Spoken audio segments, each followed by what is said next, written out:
자, 안녕 민규쌤입니다. 주제 13, 1920년대 이후 국내 민족운동 볼 텐데요. 우선 큰 틀을 한번 소개를 하자면 1920년대라고 했을 때 우리 일본의 통치 방식 기억해보자면 소위 문화 통치였습니다. 그래서 과거 무단 통치의 이런 모습들을 바꾸겠다, 문화적으로 유하게 통치하겠다라고 겉으로 표방을 했던 것이고, 물론 실상은 민족 분열 통치라고 했습니다. 자, 그래서 이 시기에는 표면적으로는 우리 민족의 어떤 활동들이 조금 더 폭이 커졌다라고 볼 수 있고요. 그래서 그 일제 통치하에서 우리 국권을 다시 회복하려는 여러 움직임들이 표면적으로 드러나기 시작합니다. 자, 그래서 국내에서도 다양한 민족운동이 벌어지게 되는데, 이 20년대의 특징은 이 독립운동의 큰 갈래가 두 가지로 나뉜다라는 점입니다. 자, 1917년 러시아 혁명 이후 유입된 사회주의의 영향을 받은 독립운동이 나타나요. 그래서 이런 지배계급 그리고 생산수단을 독점한 지주와 자본가들로부터 이런 제국주의적 압박으로부터 우리가 해방되어야 한다라는 그런 맥락에서 농민운동, 노동운동 혹은 뭐 그 외에 소년운동, 여성운동, 백정들의 형평운동 이런 것들이 드러납니다.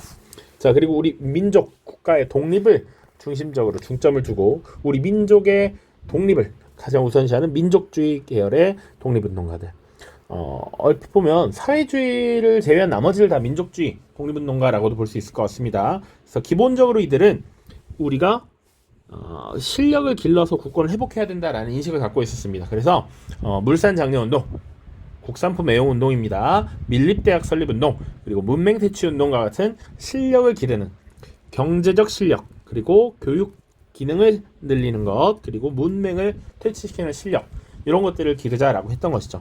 이렇게 나뉘어서 독립운동이 벌어졌다라고 해서 각각의 양상을 볼 거고요.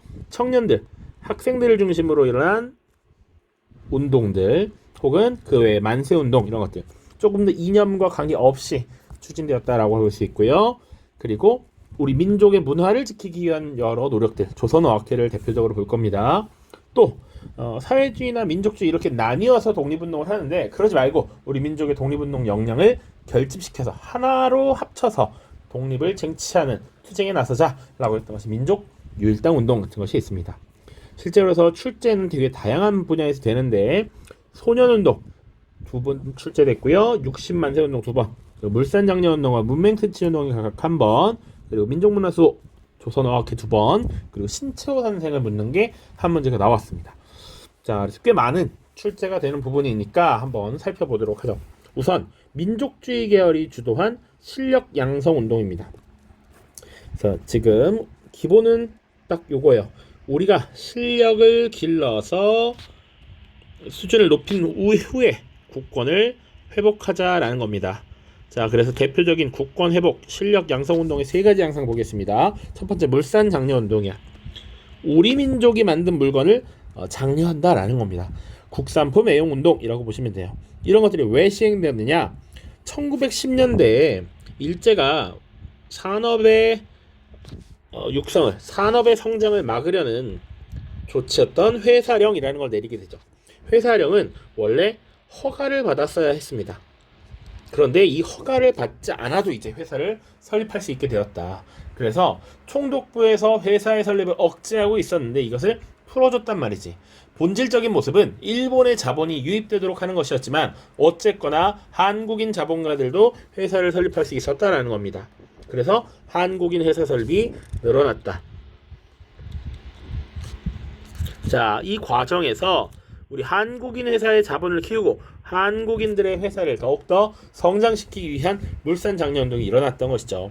자, 그래서 조선물산장려회라고 하는 단체를 조만식이라는 인물이 만들고 물산장려운동이 시작됩니다. 자, 평양이라는 지역도 같이 알아두면 조금 더 좋을 것 같아요. 이 당시 나왔던 구호가 조선 사람 조선 것으로, 심플하죠.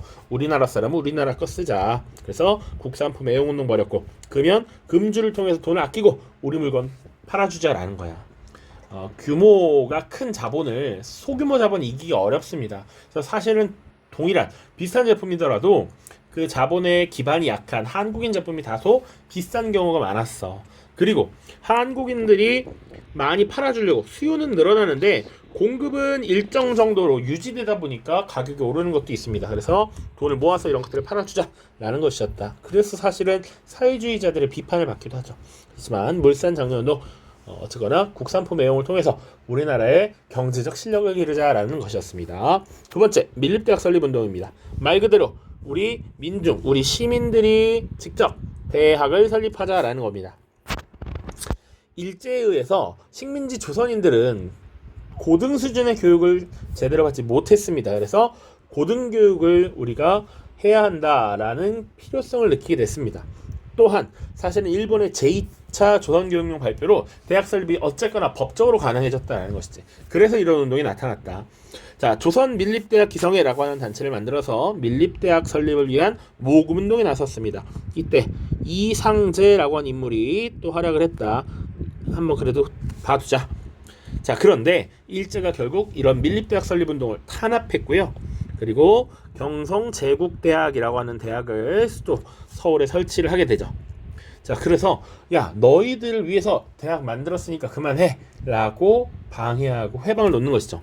물론 이 경성제는 현실적으로 일본인 자제들이나 혹은 친일파의 자제들만 주로 입학을 하고 공부를 할 수 있었다. 우리 민족이 공부하기엔 좀 어려운 역부족인 그런 공간이었다라는 거 기억해 두십시오. 세 번째는 기본적으로 이 백성들, 시민들이 수준이 깨우쳐야 된다. 근데 글을 읽지 못하는 문맹이 너무 많아. 이 문맹들을 없애야 한다. 모든 백성들이, 모든 시민들이 글은 읽고 쓸 수 있어야 된다라는 얘기죠. 농촌사회의 계몽 필요성에 의해서 이런 것들이 전개되었다. 이런 것들을 주도했던 것이 바로 언론기관입니다. 언론기관. 그래서 당시 대표적인 민족 언론이었던 조선일보와 동아일보가 이런 것들을 주도하게 되는데 조선일보의 주도로 문자 보급운동이라고 하는 것이 이루어집니다. 그래서 각 지역 농촌에 한글 교재가 발간돼서 많이 배부되었다. 그래서 한글을 익히고 읽고 쓸 수 있을 정도로 가르치는 이런 모습들. 그리고 동아일보에서 주도한 브나로드 운동이 전개됩니다. 자, 브나로드는 러시아로 민중 속으로라는 얘기야. 민중 속으로 들어가서 민중들을 가르쳐서 깨우치게 해서 이 민중들이 각성하고 민중들이 이 사회를 변혁시키는 주체로 성장하게 만들자라는 겁니다. 그래서 농촌 계몽 활동을 벌였다라는 것까지 같이 기억해 두시기 바랍니다. 자, 두 번째로는 사회운동입니다. 사회주의의 영향을 받아서 이 민족의 독립뿐만 아니라 노동자, 농민들의 해방을 꿈꿨던 것이 사회운동입니다. 특히 사회주의의 영향을 강하게 받은 건 이 두 가지입니다. 농민운동, 노동운동이야. 자, 이 농민운동과 노동운동을 했던 주체들은 당연히 노동자와 농민들이 되겠고요. 이들은 생산수단을 독점하고 이 피지배층을 억압하는 지주자본가 계층을 타도하고 사회를 뒤집어 엎어야 된다라고 생각했죠. 그리고 이 제국주의와 식민지도 기본적으로 생산수단 그리고 산업화를 독점한 이 열강들이 피지배 국가를 억압하는 것이 이런 시스템, 구조적으로 나타난 것이다. 그래서 이것을 뒤집어 엎어야 된다라고 주장했던 것이지. 그래서 이들은 폭력, 혁명 이런 것들을 일으키려고 노력을 합니다. 자, 대표적인 농민쟁의, 여기서 쟁의는 파업을 얘기하는 거예요. 파업. 그래서 대표적인 농민쟁의 암태도 소작쟁의가 있습니다. 과도한 소작료를 요구하던 지주 문제철에게 농민들의 힘을 보여준 일이죠. 1923년의 일이고요. 노동쟁의 대표적인 파업은 원산부두 총파업이 있습니다. 1929년 원산 총파업이 있었다. 특히나 이 원산 총파업의 경우 각국 노동단체로부터 격려 전문을 받기도 했고요. 신간회에서 이 진상조사를 하기도 했다라는 것 같이 기억을 해두시면 좋을 것 같아요. 이렇게 사회주의의 영향을 받은 이런 노동쟁의, 농민쟁의가 20년대 이후 많이 등장하였다. 그래서 1920년대, 30년대 계속 나타나는데 1920년대는 특히 생존권 투쟁, 그리고 30년대 넘으면 반일, 항일 투쟁으로 좀 더 성격이 변화한다. 자, 여성운동으로서 대표적인 활동을 했던 단체 이름 정도 기억해 두시면 좋아요. 근우회입니다. 근우회, 여성에 대한 차별을 철폐하라. 그리고 당시 민족유일당 운동의 결과로 만들어진 단체 신간회라는 단체가 있는데 신간회는 남성 버전, 근우회는 여성 버전. 그래서 신간회 자매단체라고도 불립니다. 그다음 소년운동이에요. 어린아이들도 하나의 인격체로 존중해야 된다라는 겁니다. 자, 이 소년운동을 주도했던 대표적인 인물 방정환 선생 기억해야겠죠. 이미 2번 출제됐습니다. 자, 그리고 단체 천도교 소년회도 같이 기억해 두시고요. 1922년 어린이날을 최초로 제정합니다. 5월 1일이었고요. 이것이 나중에 5월 5일로 변경이 됩니다. 그래서 소년운동, 방정환, 천도교 소년회, 어린이날 제정 키워드 잘 기억해 두십시오. 자, 마지막 형평운동 있죠? 형은 저울이라는 의미예요. 저울. 무게를 재는 기구 있죠? 저울처럼 평평해야 된다. 무게가 같으면 평평하게 수평을 이루죠. 그런 것처럼 모든 사람들은 이렇게 평등한 관계에 있어야 된다라는 거야. 그래서 조선시대에 가축을 도축해서 가장 천대받던 백정들에 대한 차별, 이 차별은 법적으로는 가보기역도 없어졌지만 여전히 남아있단 말이죠. 그래서 이런 백정에 대한 차별을 철폐하라 라고 주장했던 것이 형평운동입니다. 대표적인 이런 형평운동을 주도했던 단체 조선형평사, 그리고 시작했던 지역 진주까지 기억해 두시면 좋겠네요. 사회운동 이렇게 살펴봤습니다. 자, 그 다음 청년 학생운동과 민족유일당 운동이에요. 자, 요거는 일단 연도도 같이 기재를 해두겠습니다. 1926년, 1927년, 1929년입니다. 자, 가장 먼저 있었던 건 1926년 60만세운동이라는 주제입니다. 60만세운동. 자, 만세운동 우리 3.1 만세운동 다뤘단 말이지. 자, 60만세운동은 1926년 조선의 마지막 국왕이었던 순종의 죽음이 배경이 됩니다. 분명히 고종이 죽었을 때 3.1운동이 일어났던 기억이 있단 말이야. 순종이 죽자 다시 한번 우리 민족의 독립을 위해서 불타올라야겠다라는 인식이 자연스럽게 퍼졌던 것이죠. 그래서 순종의 승하를 계기로 60만세 운동이 일어납니다. 자, 이 60만세 운동을 주도했던 것은 천도교 일부 단체와 학생들이었어, 학생들. 그래서 이 60만세 운동이 3.1운동과 비슷한 형태로 쭉 전개가 됩니다. 그러면서 어떤 영향을 미쳤느냐? 학생들이 이런 민족 독립운동의 주체로서 등장하고 학생운동이 점차 대중화됩니다. 학생들이 일본에 저항하면서 민족의 독립을 요구하는 것, 그리고 사회적 현안에 목소리를 내는 것, 이런 것들이 일반화되었다라는 거야. 뿐만 아니라 일종의 사회주의 계열의 단체들이 일부 여기 가담을 합니다. 그래서 사회주의 계열의 독립운동가들과 민족주의 계열의 독립운동가들이 여기서 함께 활동을 했거든. 그래서 저들과도 함께 힘을 합쳐서 일을 할 수 있겠구나라는 인식을 가졌다라는 얘기죠. 원래 그 전까지 사회주의자들은 민족주의자들 중에 일부 지주 자본가들이 포함되어 있었기 때문에 그들과는 협력할 수 없다라는 인식을 갖고 있었는데 이 60만세 운동을 계기로 힘을 합칠 수 있구나라는 인식을 하게 됐다. 자, 그런 영향을 받아서 민족유일당 운동이 전개됩니다.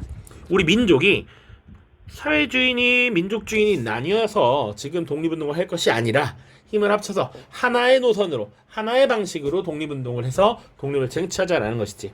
자, 이런 민족유일당 운동 정우회 선언을 계기로 결성됩니다. 정우회 선언은 1926년에 발표된 문서인데 사회주의 계열의 독립운동가들이 타락하지 않는 민족주의자들과는 협력할 수 있다. 여기서 타락하는 민족주의자들은 일제 협력하는 타협적 민족주의자, 자치론자, 참정권을 주장하는 참정권자를 의미합니다. 이런 사람들 빼고는 협력할 수 있다라는 것이지. 그래서 사회주의와 민족주의의 합작이 가능해졌다. 그래서 이들이 만든 단체명이 여기 빠져 있습니다. 단체 바로 신간회라고 하는 단체를 만들게 되죠.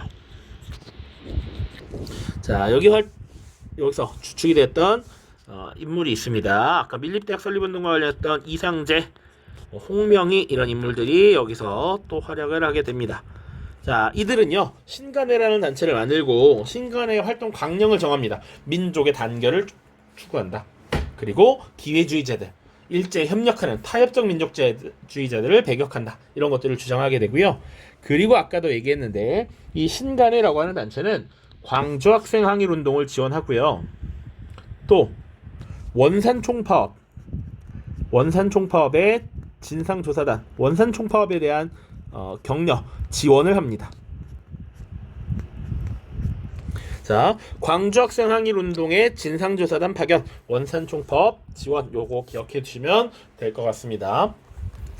자, 그 다음 광주학생 항일운동입니다.